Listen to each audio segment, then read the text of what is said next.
सुनिए, देखिए, समझिए सनातन सत्य। जैसी दृष्टि वैसी सृष्टि, दृष्टि विज्ञान। कुदरत, कुदरती रचना एवं कुदरत के कानून से शाश्वत सुख की प्राप्ति। जोधपुर के परम पूज्य महात्मा उपासक प्रोफेसर डॉक्टर सोहन राज तातेड़ के निर्देशन में सनातन सत्य। जैसी दृष्टि वैसी सृष्टि, दृष्टि विज्ञान।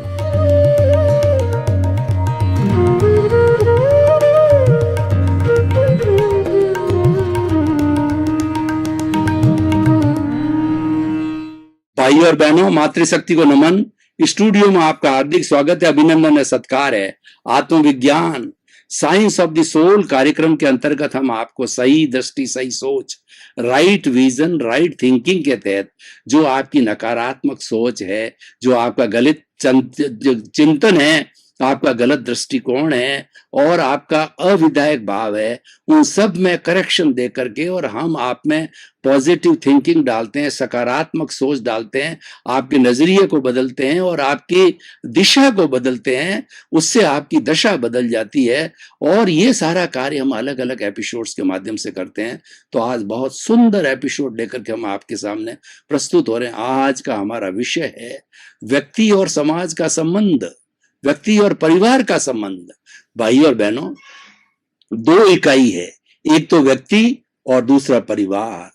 व्यक्ति व्यक्तिगत होता है और वह व्यक्तिगत अपने जीवन का संचालन करता है, लेकिन वह परिवार की इकाई होता है और कई व्यक्तियों के समूह को परिवार कहा जाता है। हमारी भारतीय संस्कृति का जो परिवार का, विवाह का, शादी का कंसेप्ट है, वो बहुत पुराना कंसेप्ट है और एक बहुत अच्छा होलिस्टिक और सुंदर कंसेप्ट है कि परिवार के माध्यम से व्यक्ति सुखी रहता है और परस्परोपकारो जीवानाम, सभी मिल करके और साथ के अंदर सहयोग करके और अपना जीवन यापन करते हैं और बड़े आनंद के साथ में रहते हैं। परिवार का बहुत सुंदर कॉन्सेप्ट दूसरे देशों में इतना सुंदर नहीं है। वहां पर हस्बैंड वाइफ होते हैं और उनके बच्चे भी होते हैं, तो कई बार वो गवर्नमेंट से किड्स हाउस के अंदर वहां पलते हैं, पोसते हैं और फिर स्कूल के हॉस्टल में डाल दिया जाता है। लेकिन भारतीय संस्कृति के अंदर हमारी संयुक्त परिवार प्रथा पहले बहुत ज्यादा चलती थी। इन दिनों में न्यूक्लियर फैमिली हो गई थी और संयुक्त परिवार प्रथा के अंदर 2-2, 3-3 जनरेशन, 100-100 मेंबर एक साथ एक छत के नीचे एक चूल्हे पे खाना पका करके रहते। तो आप देखिए, जहां पर 100-100 मेंबर किसी परिवार में रहते हैं तो कितनी आनंददायक स्थिति होगी। पूरा समूह रहता है और खाने के समय में एक साथ हो जाता है। तो ये परिवार की इकाई ये मनुष्य है और मनुष्य एक सामाजिक प्राणी है। वह बिना परिवार के, बिना समाज के जीवित नहीं रह सकता है। समाज तो बहुत दूर होता है, सबसे पहले व्यक्ति अपने परिवार के साथ होता है। परिवार प्रारंभ होता है माता पिता से।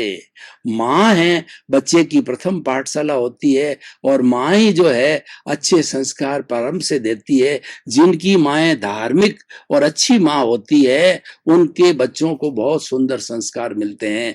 महात्मा गांधी की माता पुतली बाई, शिवाजी की माता और जितने जितने बड़े बड़े महापुरुष हुए हैं, उनके निर्माण के अंदर उनकी माता का, उनके पिता का बहुत बड़ा योगदान होता है। क्योंकि बच्चा सारे संस्कार माता पिता से लेते हैं और माता पिता एक परिवार का अंग होता है।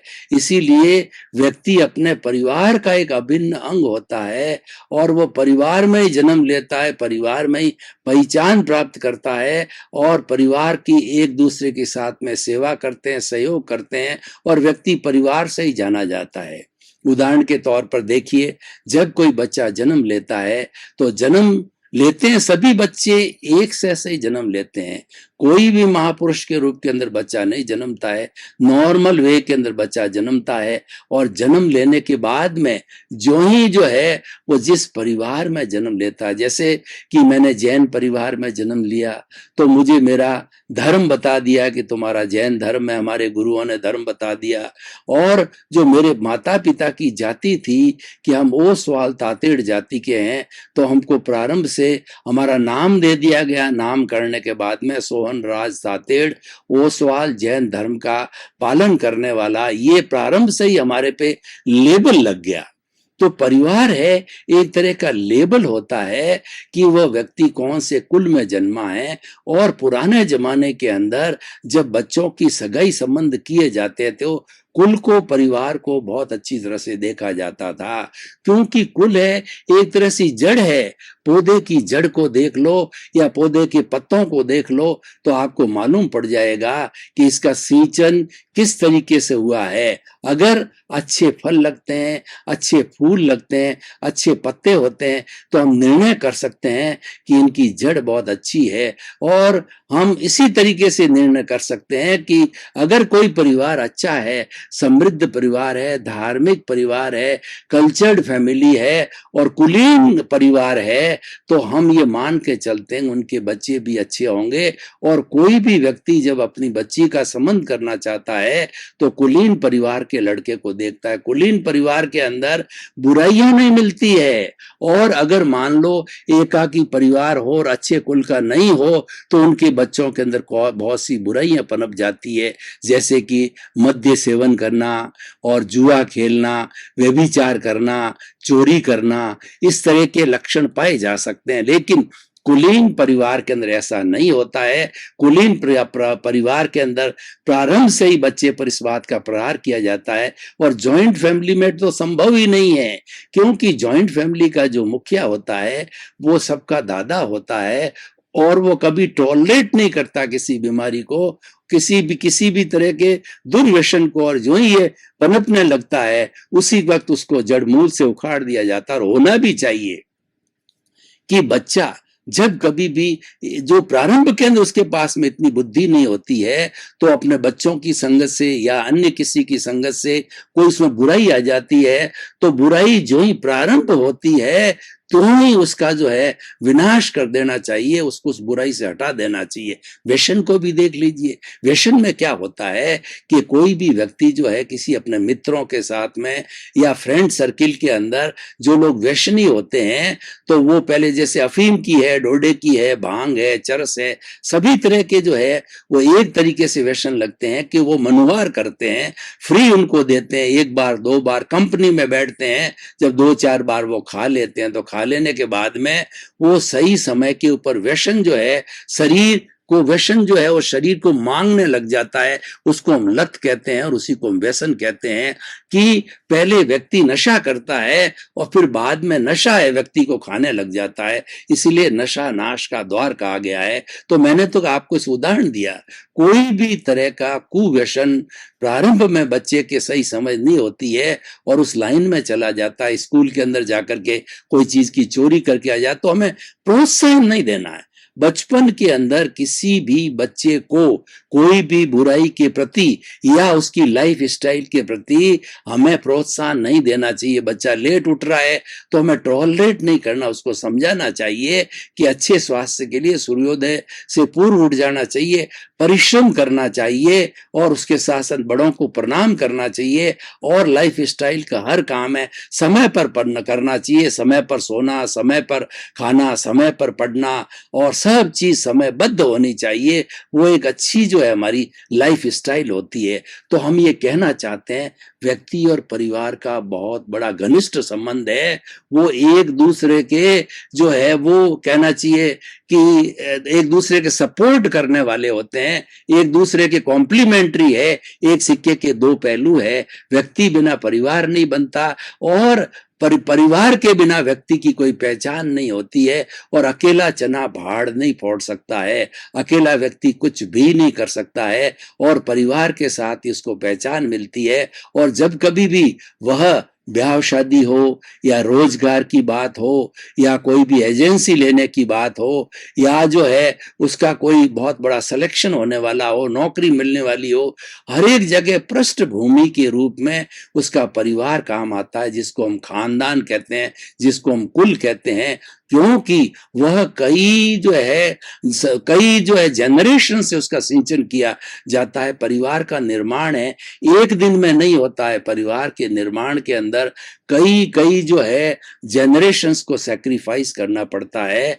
और जैसे कि देखिए भगवान राम का जो परिवार है, उनका तो रघुकुल रीत सदा चली आई, प्राण जाए पर वचन न जाई, ये उनके पुरखों से पूर्वजों से चली आ रही है। हर एक ने जो है इस प्रतिज्ञा का मेंटेन किया कि अपना वो जीवन गंवा देते थे लेकिन अपना वचन नहीं जाना चाहिए। उसी तरह से हर परिवार के अपने अपने सिद्धांत होते हैं कि परिवार का जो मुखिया होता है इस बात की शिक्षा देता है कि हमें जो लोगों के सामने लज्जित नहीं होना पड़े, लोग ये नहीं कहे कि ये किसी खराब घराने का व्यक्ति है, वो अकुलीन परिवार का व्यक्ति है, ये कोई वो सुनना नहीं चाहते हैं, इसलिए उनको अच्छे संस्कार देते हैं। और कुलीन परिवार का व्यक्ति हर जगह एडजस्ट होता है, कुलीन परिवार का व्यक्ति हर जगह अच्छे रिजल्ट देता है क्योंकि उसको अच्छी ट्रेनिंग मिल जाती है। अब देखिए दूसरा सिनेरियो मैं आज का बताता हूं। व्यक्ति और परिवार के संबंध के अंदर ये हमारी जॉइंट फैमिली क्यों चली, जॉइंट फैमिली पिछले 50 वर्षों से क्यों निभती आ रही है, उसके मैं सूत्र बताना चाहता हूं। और आजकल न्यूक्लियर फैमिली क्यों बन गई है, क्योंकि उसका पालन नहीं किया जा रहा है। अगर आज भी लोग समझे संभले तो वो पुनः जो है वो उन सिद्धांतों को, उन सूत्रों को जीवन में अपनाए तो वह भी संयुक्त परिवार पुनः बना सकते हैं। और संयुक्त परिवार नहीं बना सके तो कम से कम अपने माता पिता को तो साथ रख सकते हैं। आजकल न्यूक्लियर फैमिली के अंदर क्या हो गया है कि बेचारे माता पिता जो बुजुर्ग हो जाते हैं 60+ और काम से भी निवृत्त हो जाते हैं, उनका शरीर भी कमजोर हो जाता है, तो उनकी संतान उनको साथ में नहीं रखती है। अगर एक से ज्यादा संतान होती है तो वो कहता वो उसके साथ रहेंगे, उसके साथ रहेंगे, उसके साथ रहेंगे, हर एक टालता रहता है क्योंकि हर एक के अंदर स्वतंत्रता आ गई है। वास्तव में वो स्वतंत्रता नहीं है, वो स्वच्छंदता है। अगर माता पिता साथ में रहते हैं तो बहुत ही सुंदर जो है आशीर्वाद होता है। माता पिता एक अम्ब्रेला की तरह होते हैं, माता पिता एक सुरक्षा कवच है, माता पिता हमारे पे एक शेल्टर है। माता पिता के अभाव के अंदर हम जो है अनाथ हो जाते हैं। माता पिता के लिए कहा गया है कि वो इस संसार के भगवान होते हैं संतान के लिए। और हमारे शास्त्रों में तो यहाँ तक कहा गया है कि अगर संतान प्रतिदिन माता पिता के पांव का पानी धोवन करके और उसको पिए तो भी वो उर्ण नहीं हो सकता है, क्योंकि ये सारी चीजें परिवार से जुड़ी हुई है।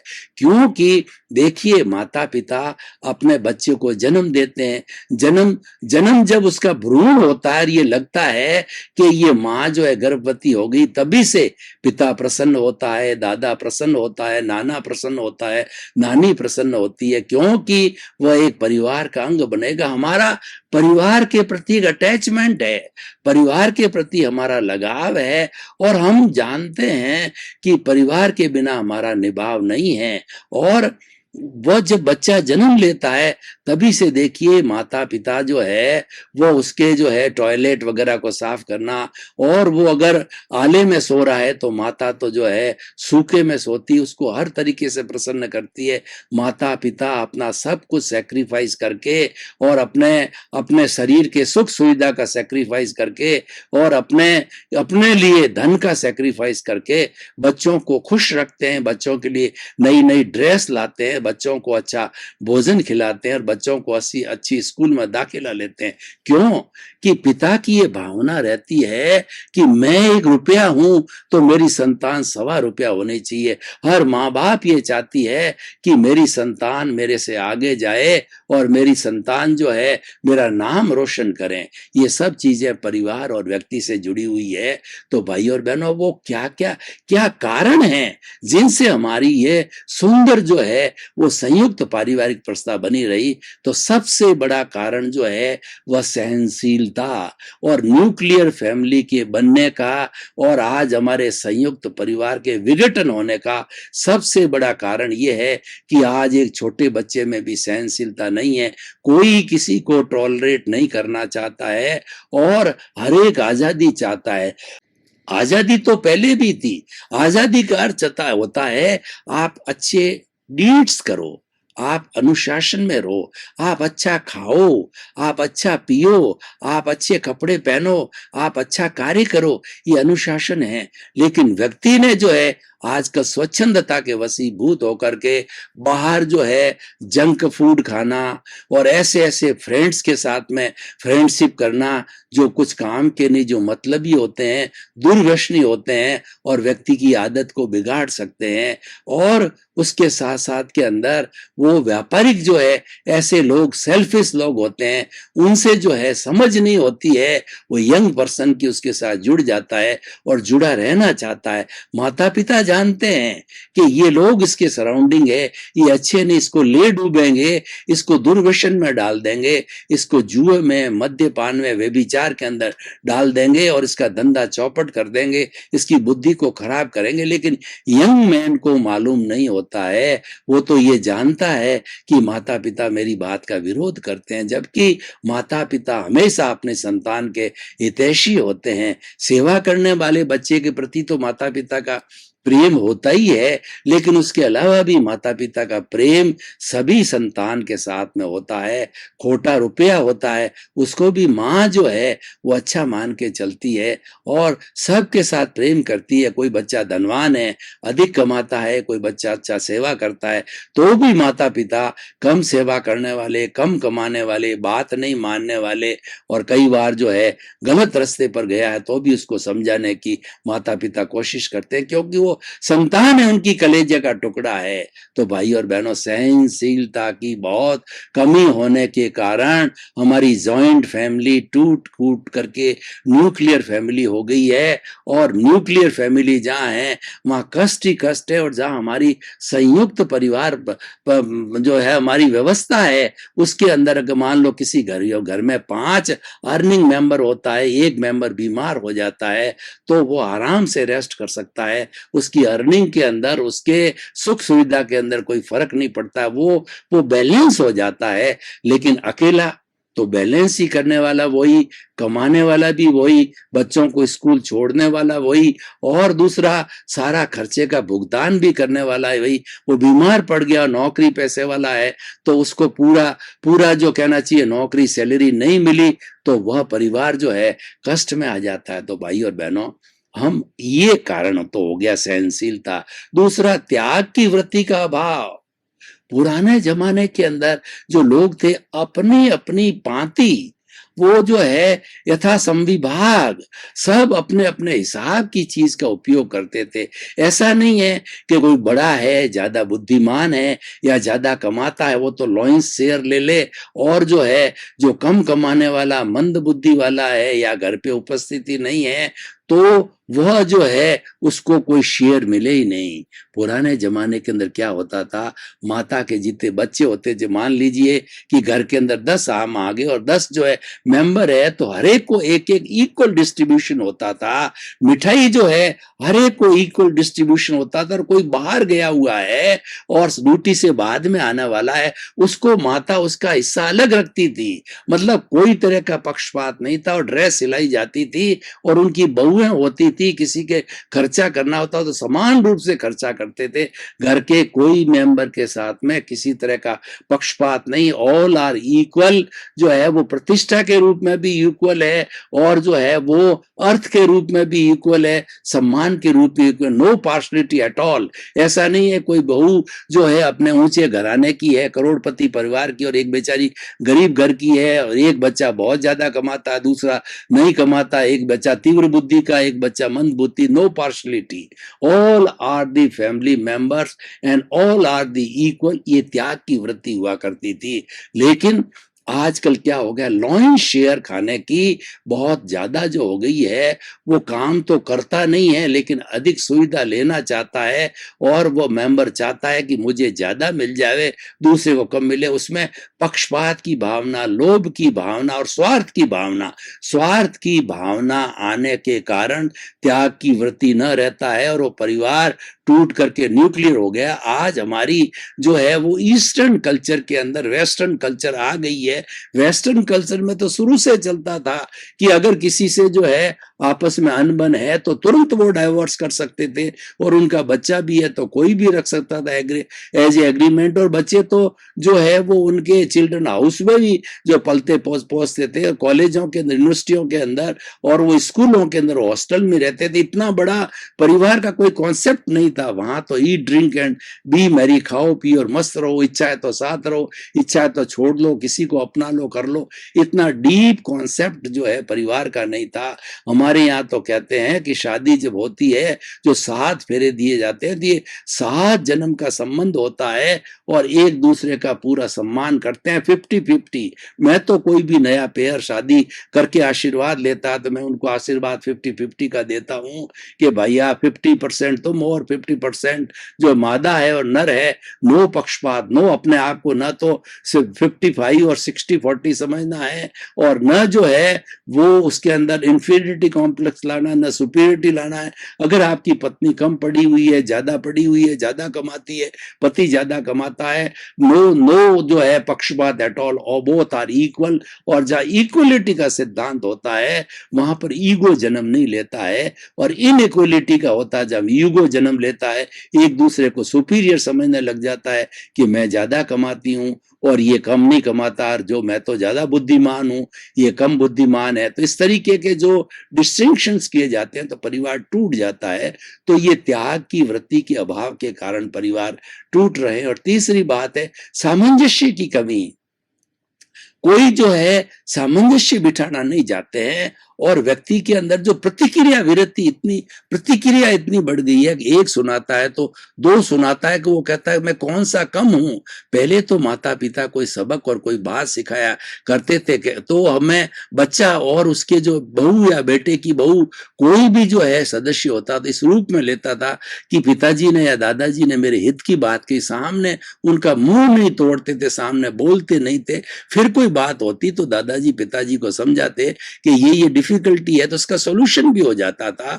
तो उनकी बात को चैलेंज, प्रतिक्रिया नहीं की जाती। आजकल बहुत प्रतिक्रिया जो हो गई है। तो भाई और बहनों, ऐसे बहुत से कारण हो सकते हैं जिससे हमारे परिवार टूट रहे हैं, पर लेकिन आज मैं निष्कर्ष की भाषा में आपको बताना चाहता हूं कि व्यक्ति और परिवार का अभिन्न संबंध है, और व्यक्ति जो है वो परिवार के साथ में अच्छी तरह से रह करके अर्थ और काम तो के पर तो परिवार चलता ही है, लेकिन धर्म और मोक्ष की तरफ भी जा सकते हैं। मैं इस पे प्रकाश डालना चाहता हूं कि धर्म और मोक्ष कब पैदा होता है, घर में शांति हो, जहां पर जो है काम और अर्थ पर नियंत्रण हो, काम और अर्थ की संतुष्टि हो जाती है, तब व्यक्ति धर्म की ओर आता है। भूखा जो है, भूखे भजनन हो ये गोपाला, लो तोरी कंठी लो तोरी माला। अगर परिवार भूखा है, अगर व्यक्ति भूखा है, उसकी बेसिक नीड्स, रोटी कपड़ा मकान शिक्षा चिकित्सा की भी पूर्ति नहीं होती। भाई और बहनों, आपका बहुत बहुत धन्यवाद। आप हमारा आत्मविज्ञान कार्यक्रम बड़े इंटरेस्ट के साथ, चाव के साथ देख रहे हो। हमको बराबर फीडबैक मिल रहा है कि हमारे पीछे लिखे हुए ईमेल और हमारा मोबाइल ऐप और हमारी वेबसाइट के माध्यम से आपके सुझाव आ रहे हैं और आपके प्रश्न आ रहे हैं। उसके अकॉर्डिंगली उसकी पूर्ति करने के लिए हम उसी के अनुरूप ही आपको नए नए एपिसोड्स के माध्यम से आपके जो प्रश्नों का सबका समाधान देते हैं। इसी क्रम के अंदर आपका जीवन आनंदमय हो, मंगलमय हो।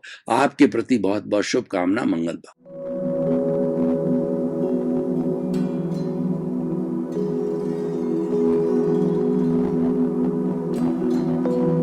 एक ऐसा अंतर्राष्ट्रीय ख्याति प्राप्त मानव जो गुरु प्रेरणा से पिछले 20 वर्षों से वानप्रस्थ जीवन जीते हुए 24 घंटे मानवता की सेवा में संलग्न है।